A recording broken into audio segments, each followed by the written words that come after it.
Garage YouTube channel. Hope you guys are all having an excellent day, because I have had a pretty good week actually, and I'm hoping to send some good vibes out to you guys, because I'm having the time of my life right now. But the reason for that today is, on the other side of the camera, I have something to show you guys that some of you might know about, because I couldn't help but brag when I first got it, but a lot of you might not know about it really well yet. So I got myself a sports car of sorts. No, it's a legit sports car. Yeah, actually, now that I think about it, it is. Looking at it, it's definitely a sports car. Not even being sarcastic. But I'll give you guys a hint. Well, actually, a couple of hints, and then I want to see your guesses in the comments. So as soon as I'm done giving you guys hints, pause the video, and we'll see which ones you could actually guess. So, first hint is, it is from... No, that's not a good hint. That'll give it away too easy. The first clue is it's black. It's a very black car, and it's famous for being black, actually. One of the most famous renditions of the car is, like, jet black. Another thing it's actually a hatchback. Yeah, it's a hatchback. It's rear-wheel drive. It's a V8 manual. It's from the 1980s, the early 80s, actually. Screw it. That's enough guesses, or that's enough hints. You guys, seriously, throw it down in the comments, because I know it's not in the thumbnail. So you guys will have to guess unless you skipped forward. So give it a legitimate guess, okay? All right. You got a vehicle in your head yet? All right. Okay. We're turning it around. I have a 1982 Trans Am, Pontiac Trans Am. Yep. I have my own 1982 Trans Am, dude. It's so hype because I grew up watching Knight Rider. Now that might not make sense, because you guys are probably like, whoa, what are you, like 18, 19? I'm turning 19 really soon, actually. 3 days. So the thing is, when I was growing up, we didn't have like TV. Like, we didn't have cable or satellite or anything like that. We pretty much just watched everything that was on disc. And my dad at the time had the entire Knight Rider and Dukes of Hazzard series on disc. So I grew up watching the 80s TV shows that my dad grew up watching. And the thing that stuck with me the most was the black Trans Am known as Kit. Now, no, I'm not building a Kit clone. No, this car is not named Kit. This car is actually, I've named her Cat. And by that name, and me calling it her, you guys also know that this would be the first vehicle with like a female persona. It does not run at the moment. It doesn't drive at the moment. Mainly because Cat doesn't have a motor. I'm not sure if I can lift it up. Yeah, you could probably see there ain't a motor in there. And as you can also see, the hood's not really attached, just the latch at the front's keeping it on. But the thing that makes me most happy about this car is, now ignore the mess, I sort of took apart the interior already for a couple things. The thing that makes me most happy about this car is, look at this. It's got the PMD, competition seats.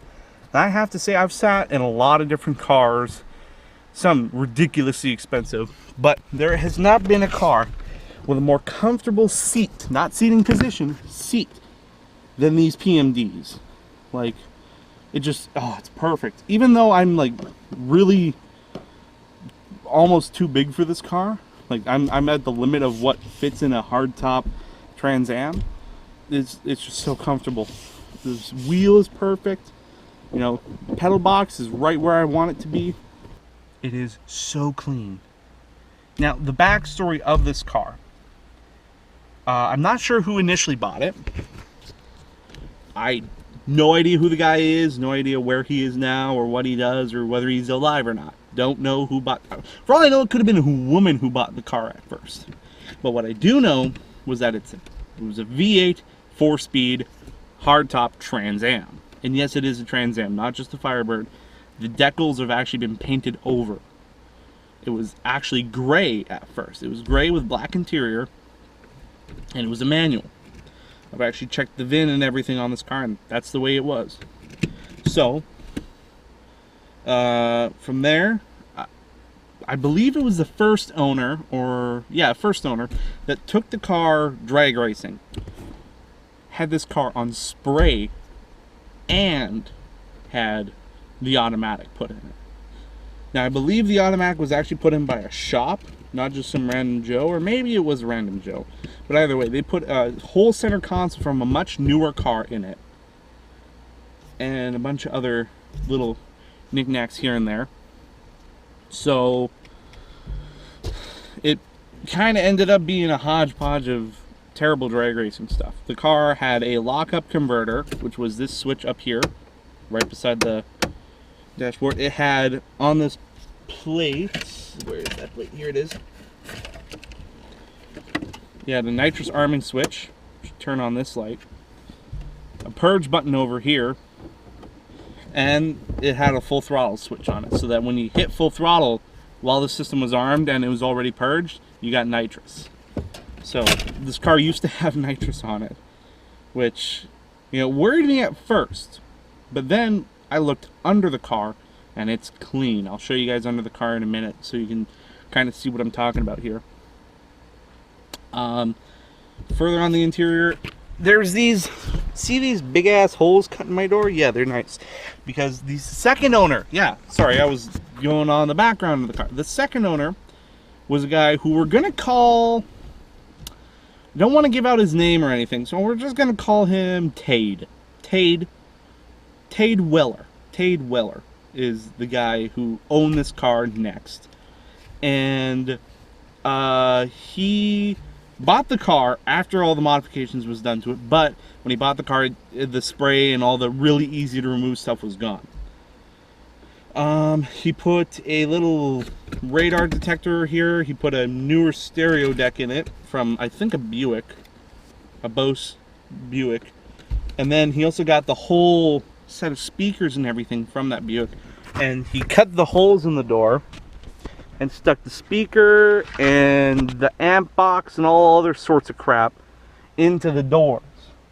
So that's why there's a hole in the door, and I left one kind of installed. Like that's the way it was when I bought the car. I haven't removed anything off that one. So he kind of just threw them in here. He also kind of messed up with those ones. I'm kind of afraid to see if he cut through the metal there, because that's going to be a bitch to weld if he did. I really hope he didn't, but we'll have to see. I bet he did. So yeah, Tade did that, and he drove the car for a couple of years, put some really weird wheels on it. I have to admit, I didn't like the wheels at all, but he paid a lot of money for those wheels, actually, and I just recently sold them. I'll tell you guys everything that I've sold and prices and all that stuff. Actually, when I got the car, they also gave me a motor and a transmission, but it wasn't the motor and the transmission out of the car. Turns out that one of Tade's family members used the good, like the really hopped up 350 and the built 700 R4 in a half ton that they were building. So I ended up with the 305 and the 305 and the TH350 that came out of that truck. So that's what that is. I ended up selling that crap to a local guy at the Wreckers, Max Betts over at the Wreckers. I ended up selling all that crap to him so he could, I don't know, use it for parts or junk or whatever he wanted to do, but I got a couple bucks for that, so can't complain. Pretty much free money. Now I think, the car, Tade drove for a while.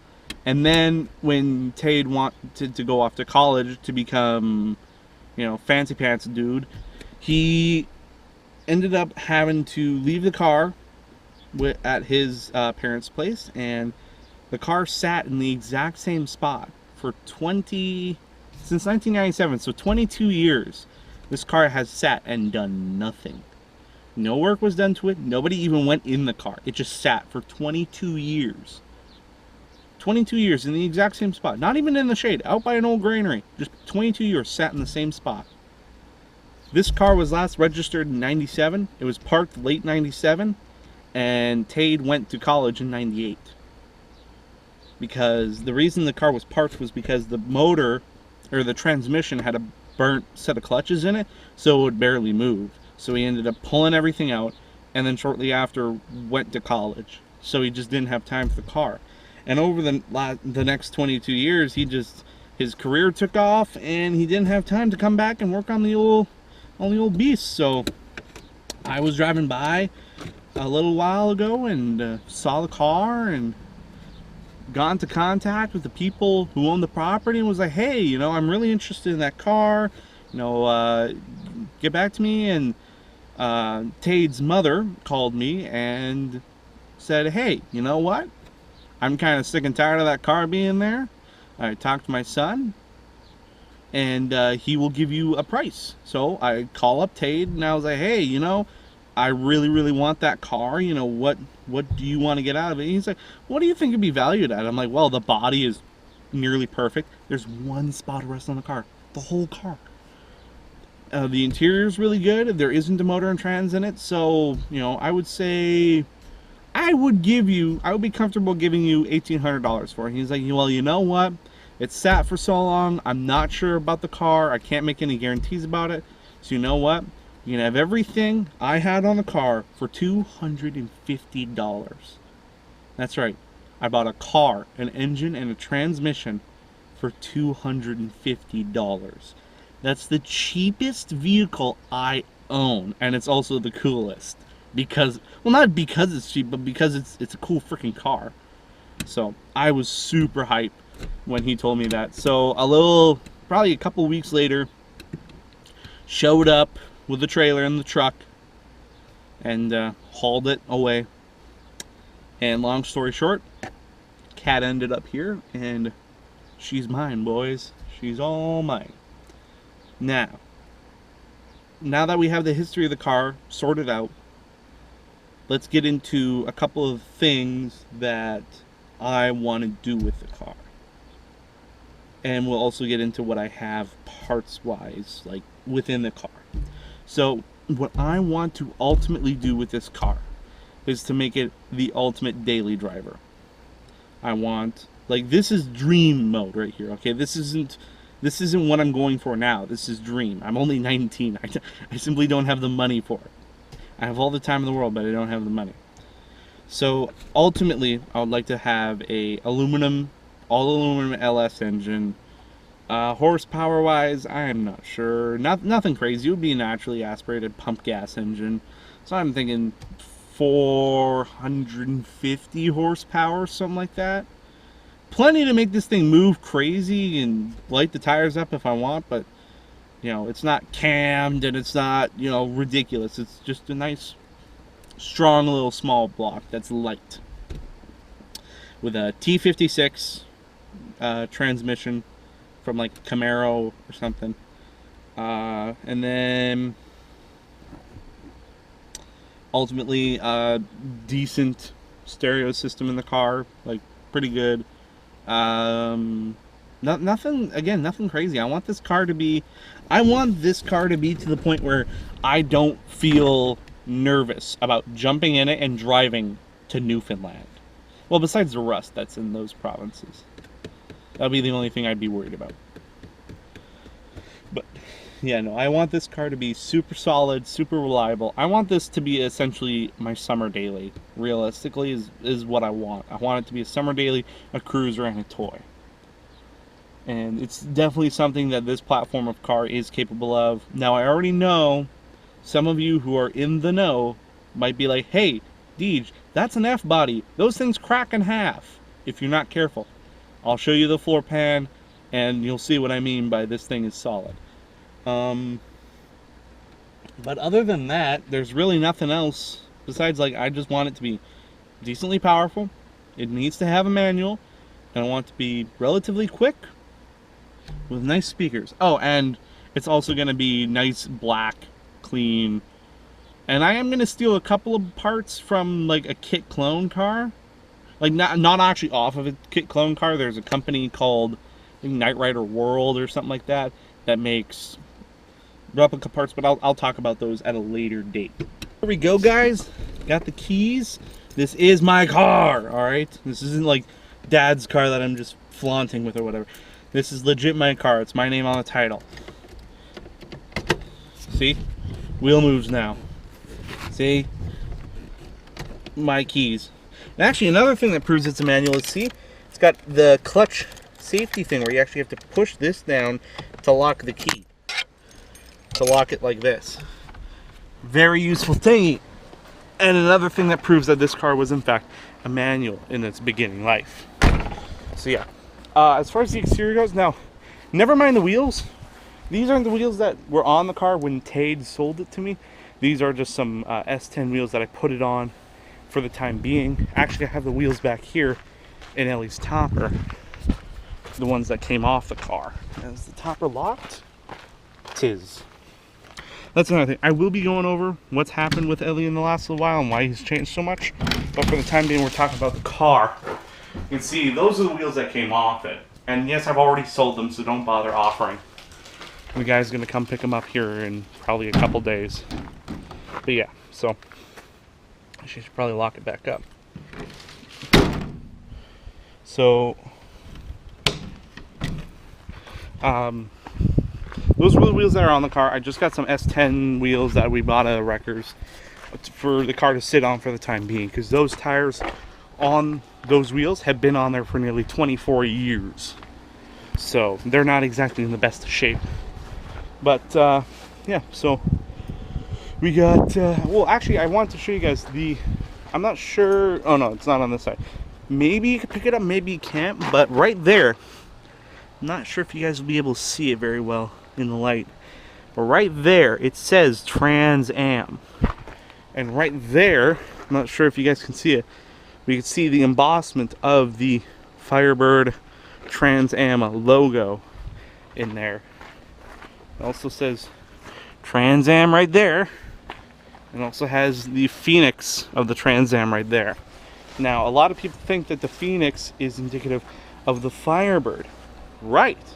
But you didn't get the Phoenix on the side unless you had first year Trans Am. And this is the first year for the 3rd gen Trans Am, which also makes me very happy, because this, in my mind, is the best looking of them all.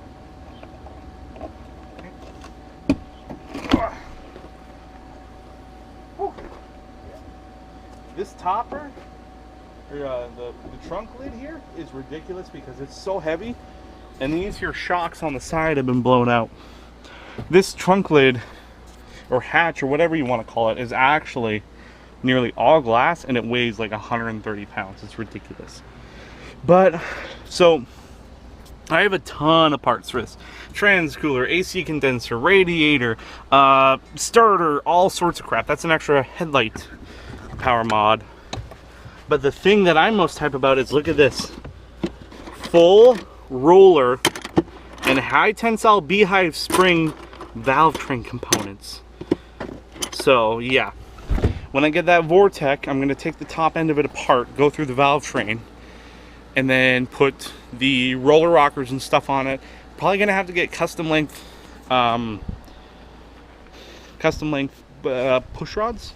So that's going to be a thing we have to deal with. What else? That should be it. Oh, now I'll have to put an intake, and I think I'm going to go carbureted to start. Yeah. I think that's where I'm going to go. Well, I think these cars, yeah, they were carbureted initially in the first year, and then there was a couple of years there where they went fuel injection. So another cool, oh, did it actually lock? Dang. Another cool thing, I think, is that the right way? No, that's the right way. There we go. Look at this pocket.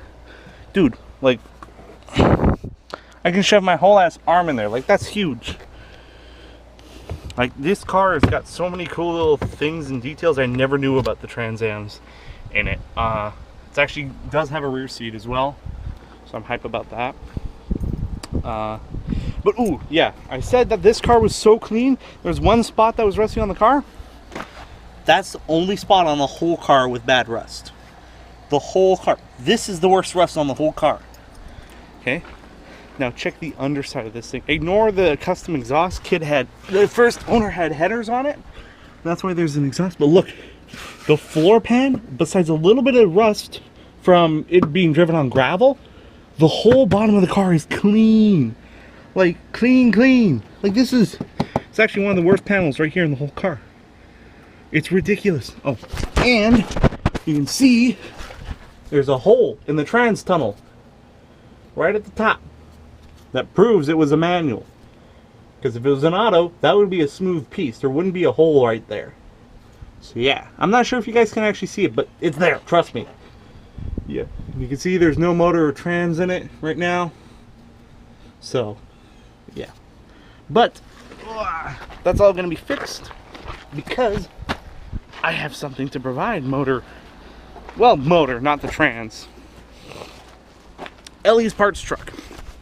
Now this parts truck, unfortunately being a parts truck, not a salvageable OBS, has a pretty minty Vortec 5.7 in it. So I think I'm going to be able to use just about everything from this truck to make it work in the car. Now, of course, I'm going to do like all the emissions bullshit delete.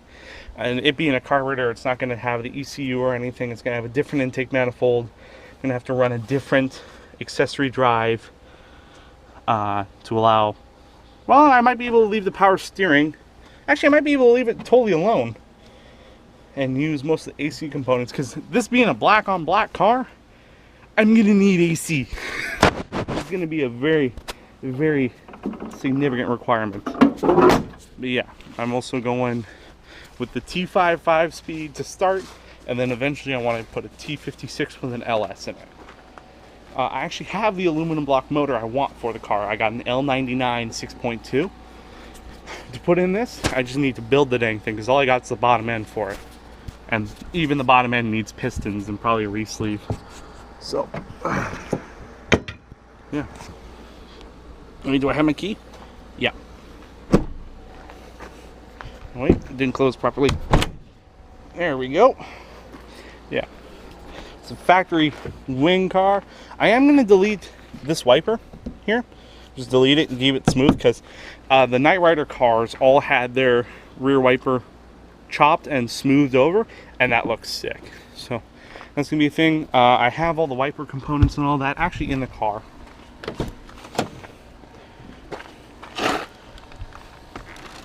Yep. So yeah, you can see I got power steering pump, alternator, all sorts of other crap in the car here. And I actually do have the factory cargo cover that goes on the back that blocks the heat from the window. But it's kind of messed up, so I'm going to have to see if I can find a new one, or probably just ignore it. So yeah. But anyways, guys, that's all you guys really need to know at the time being, and all I really know, actually, about Cat, the new addition to the Gravel Road Garage fleet.